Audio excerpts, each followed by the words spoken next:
Guten Tag, Clemens. Good to see you, my friend. Guten Morgen, guten Morgen. Nice to have you here in Sydney. Great to be here. I've had you 2 days in a row. After lunch yesterday. That was lovely, wasn't it? Yeah, it was wonderful.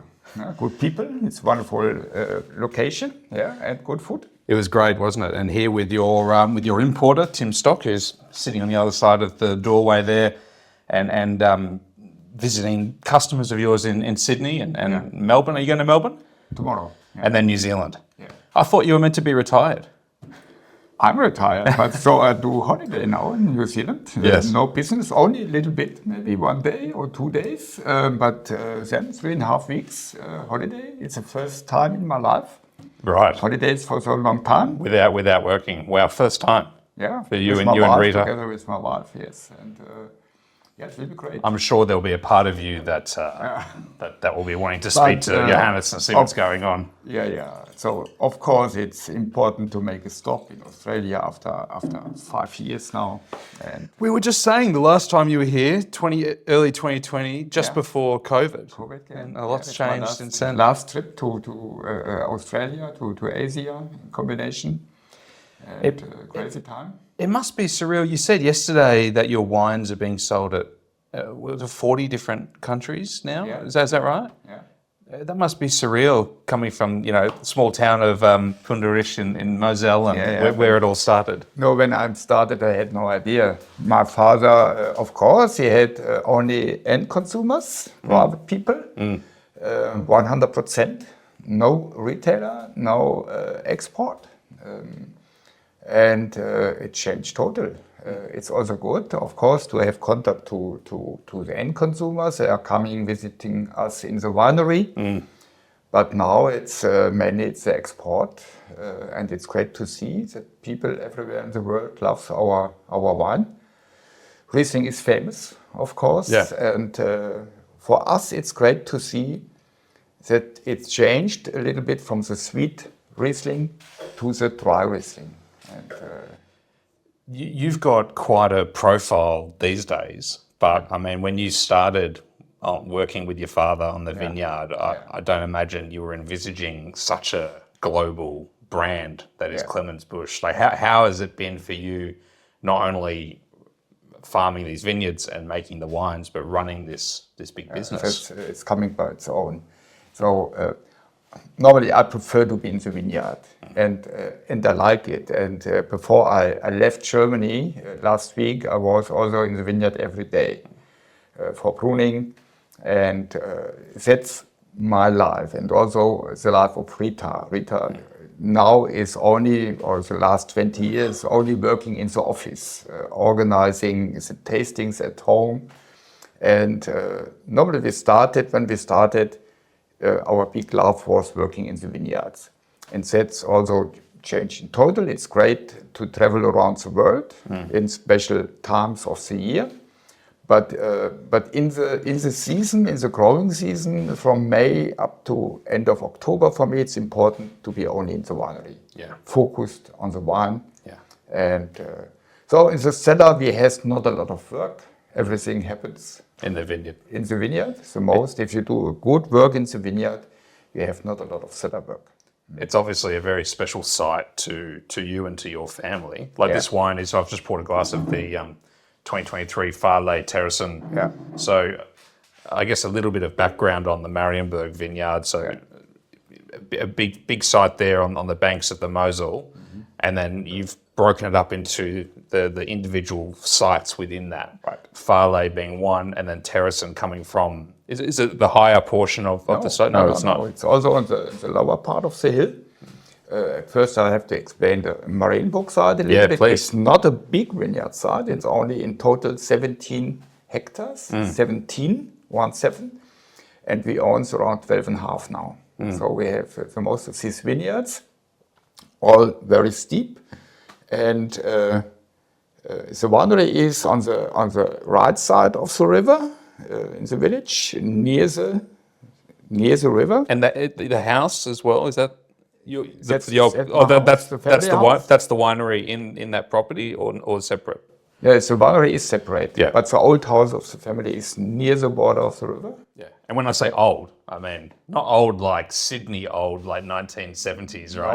No. How old is that? It's built in 1663, so it's older than 1663 years old. Yes, and it's an old traditional Fachwerk house. And but that's been in your family for the whole time. that whole time. Yeah.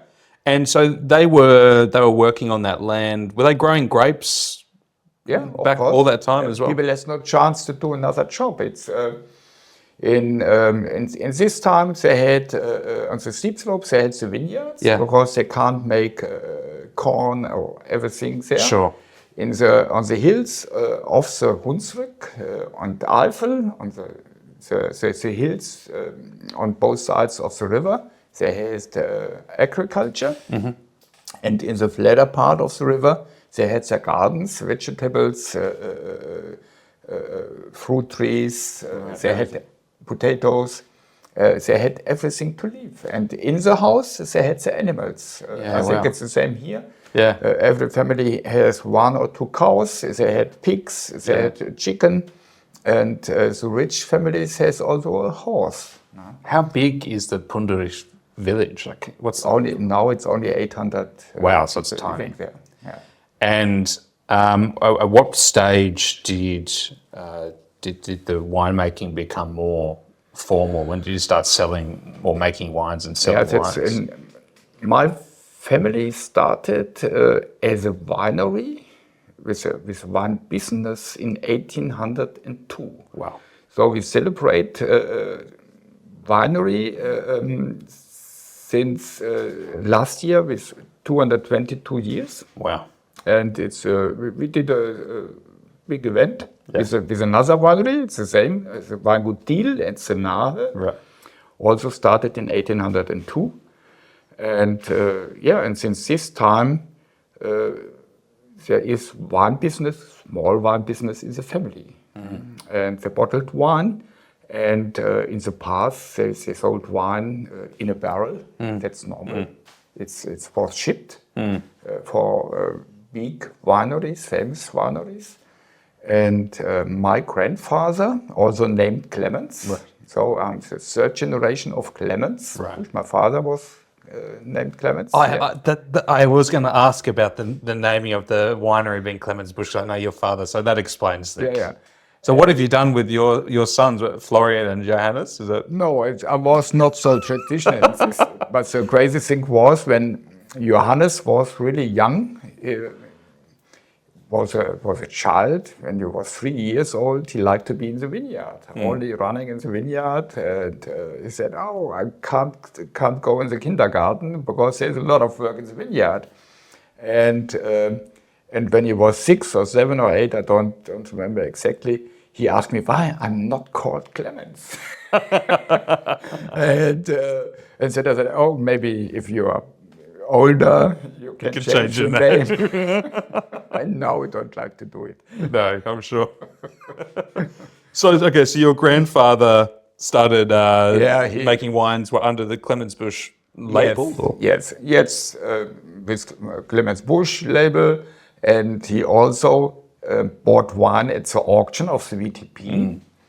So he was a good customer for the VTP, and he started doing it just from the beginning. So he was one of the first people who bought wine at the auction, and that's also for me was a good step, because when I started in the winery of my father in 1974, he took me to the presentations of the VTP, and so that's my first experience. How old were you then? Were you a teenager? I was 17, 18. Yeah, wow. And that was so great for me, because I met people like Egon Müller, the old one, William Haag, and it's icons for me. And that's great. And so since this time, I had a dream to be a member of this group of the VTP, and it happened 40 years later in 2007. Wow.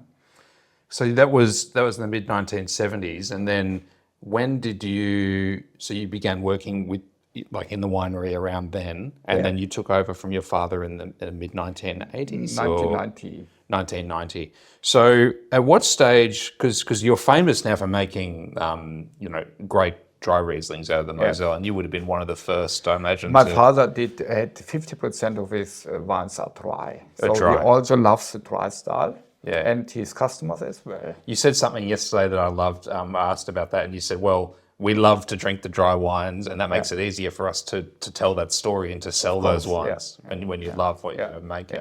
Yeah. What was it like back then when Mosel was known for sweeter wines and you were making these dry styles? Mm-hmm.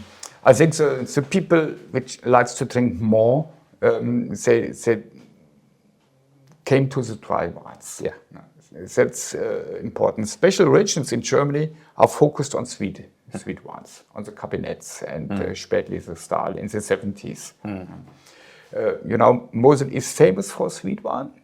Of course, you make wines like a cabinet and Spätlese only at Mosel, maybe in Rheingau and in the Nahe Valley. It's a cool climate wines. To make sweet wine, you need also the acidity and, of course, the soil. So what were the challenges for you to overcome to make high quality dry Riesling? Like, are you having, I know, for example, you use all oak in the winery to obviously soften some of that acidity, I guess, and provide texture. Like, how have you had to approach that compared to people in, say, Rheingau or Pfalz or wherever?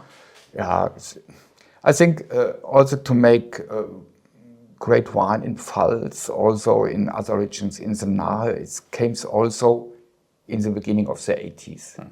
There are also changes. Nobody spoke about Denhof before. So Denhof was also getting famous in the beginning of 80s. And for me, of course, if you have focus on a special style, you like to be getting better and better.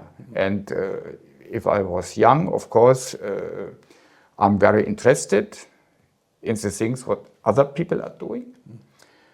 But then I also started working organically. That's also started in the middle of the 70s, step by step. Nobody spoke about organic farming or bio or something else. But that was an idea the first idea was to stop working with herbicides. And then the next was stop working with fertilizers. And then in the end, stop working with fungicides. And with these steps, also the style of the wine was changing. My father also worked only with spontaneous fermentation, with a natural release. Yeah. And I think in combination with organic farming,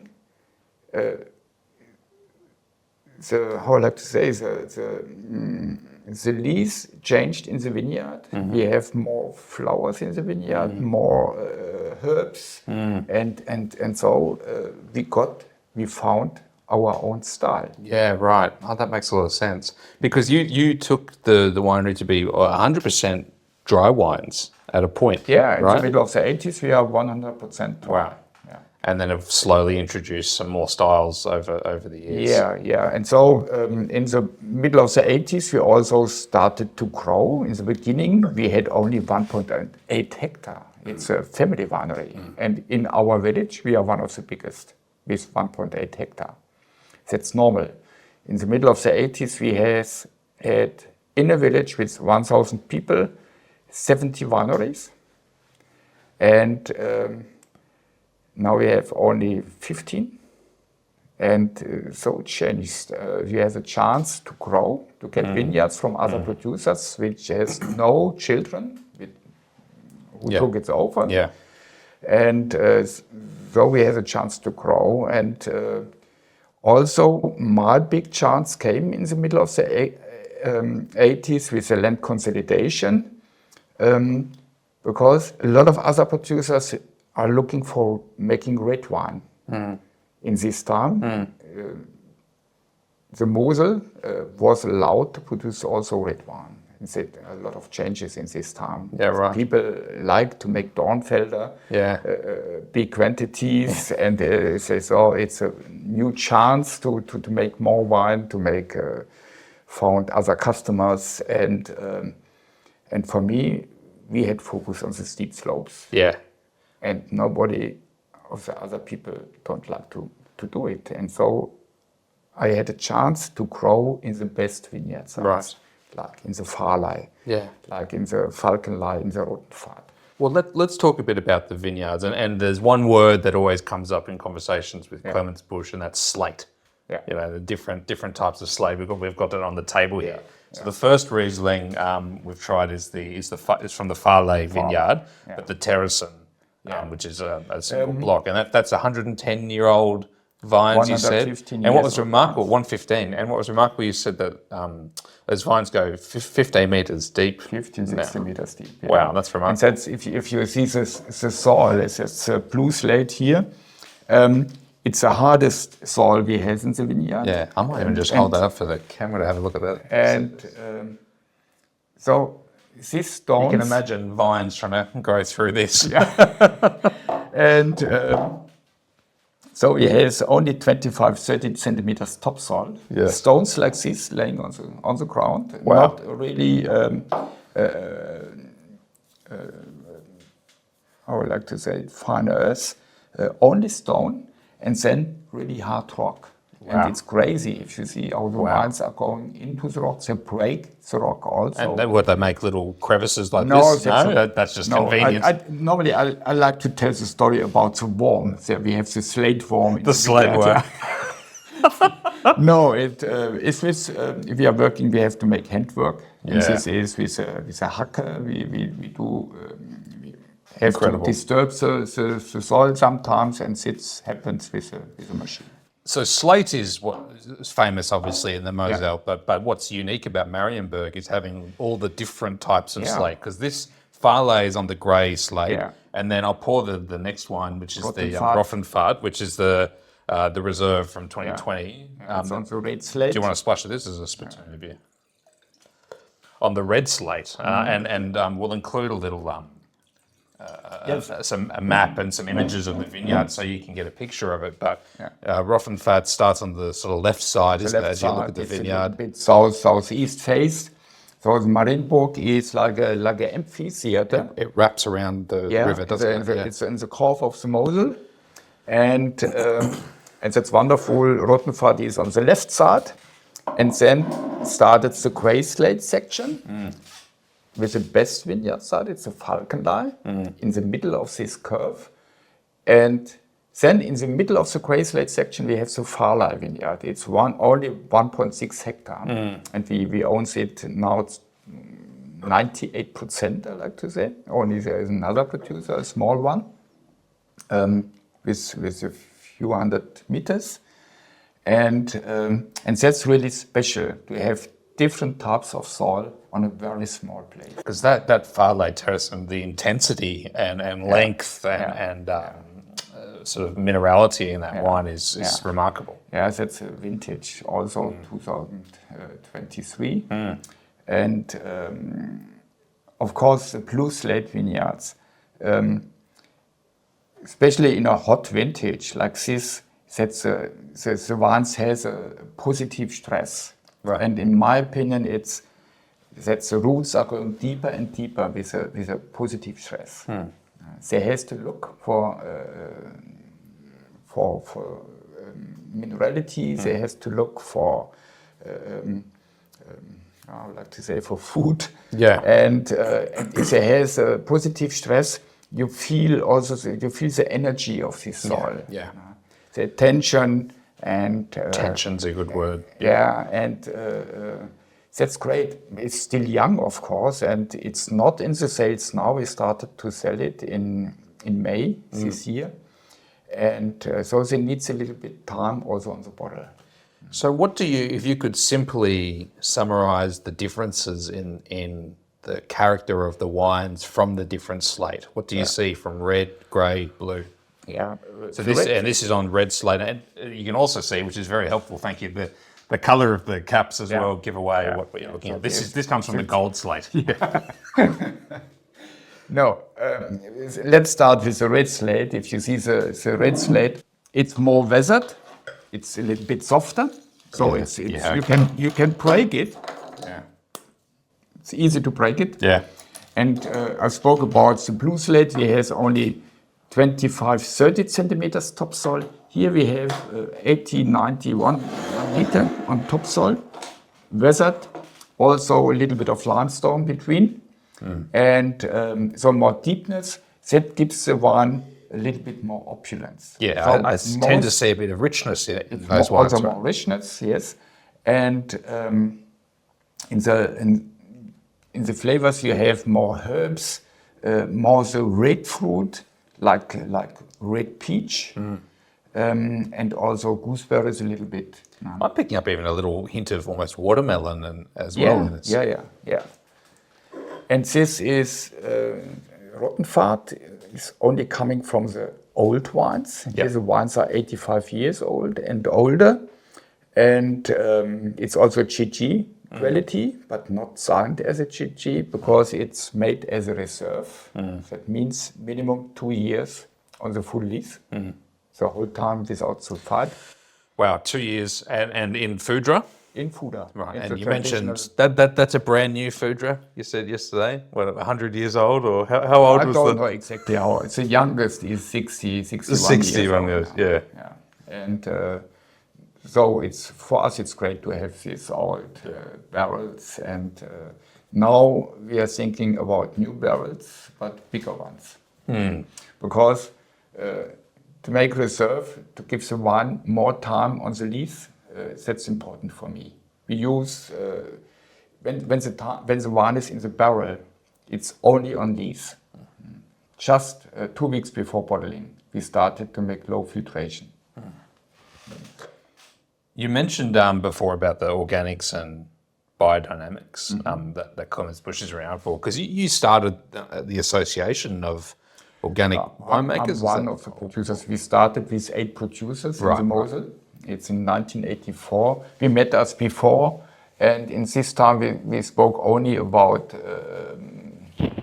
it's not sprayed wines. We didn't use fungicides, and we are interested. We are looking around. You have to think about things. There was no internet. There was no. You can't Google. No. Organic winemaking, and so we are looking around. There are some producers in Alsace, in Switzerland, working in this way, and we did tours to visit them and to discuss. And so we founded Aunos, a group of organic producers in Mosel. So it's the first group of organic farming in Germany. And 2 years later, in 1986, we founded Bundesverband Ökologischer Weinbau. Now, today it's ICOWER. And in 86, we are around 60 producers. Wow. And then there was a small explosion. And also the government helps a little bit with money. Yeah. So a lot of producers changed. And I think in the beginning of 90s, we are around 250 producers. That's amazing, Clemens. Because we were talking about some of the recent vintages, and you've had some challenging vintages for heat and hail and frost and everything, and even more challenging when you're farming the way that you do. Why biodynamics and organics? Why does it mean so much to you to do that? I think I had no idea about this farming before. These things happens, but if we practice it, I has no other chance to go back. For me, it's normal to think in this way. It's the same for Rita. We are also looking for food from biodynamic farming, and today, if we discuss about climate change, normally everybody has to work in this way. And it's great to see if you look at the VTP in Germany.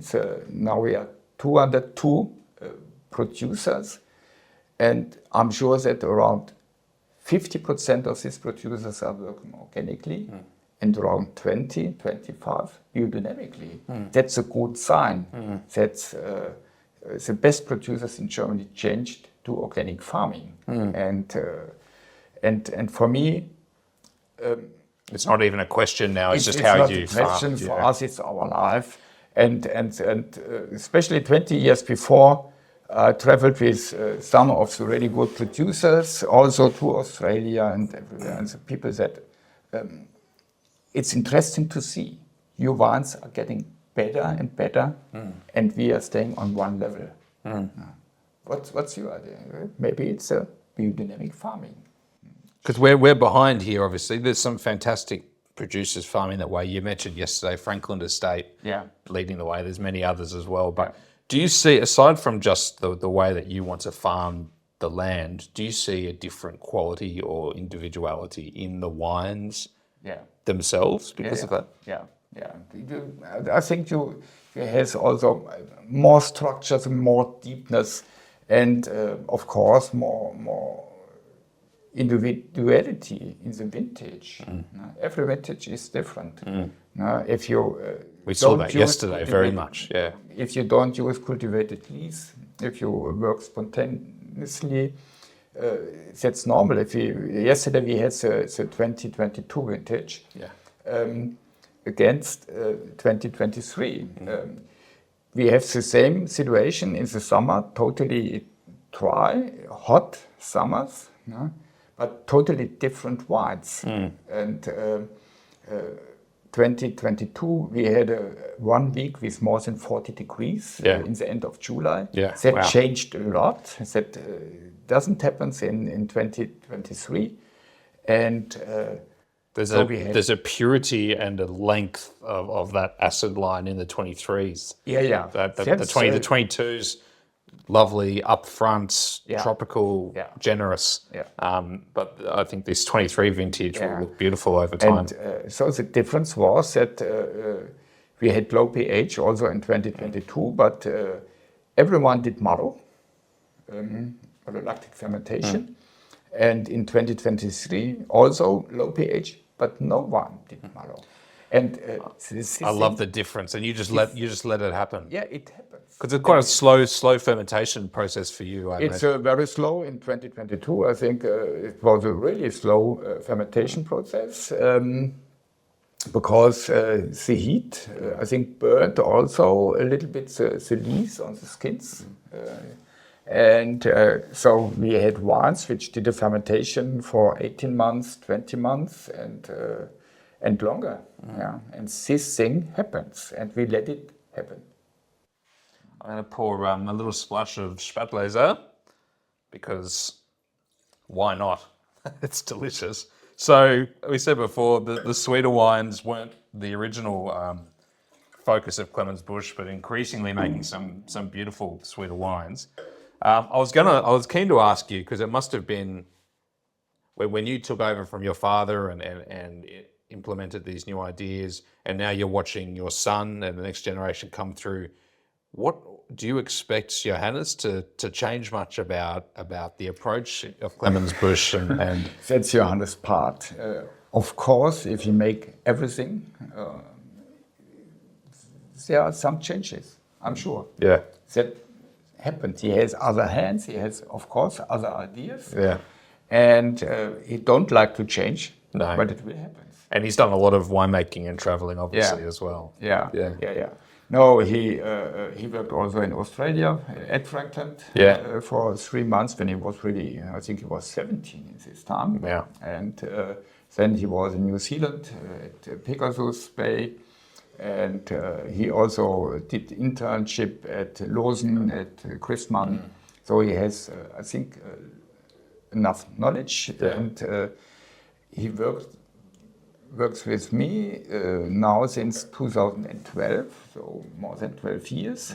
He knows everything, and he don't like to make changes. But it will happen. I'm in the cellar in the vineyard now for 50 years, and there are a lot of changes. Also in the winemaking process, in the work, and What about in German wine in general? What are the big trends? What's changing? What's concerning? What's happening? I think Riesling has renaissance everywhere, every time. Yeah.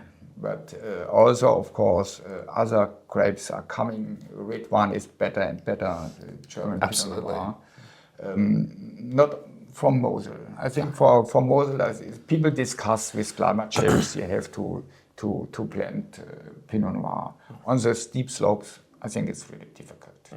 We have one with Marcus Molitor. He has, I think, around 12 hectares on Pinot or more. I don't know exactly.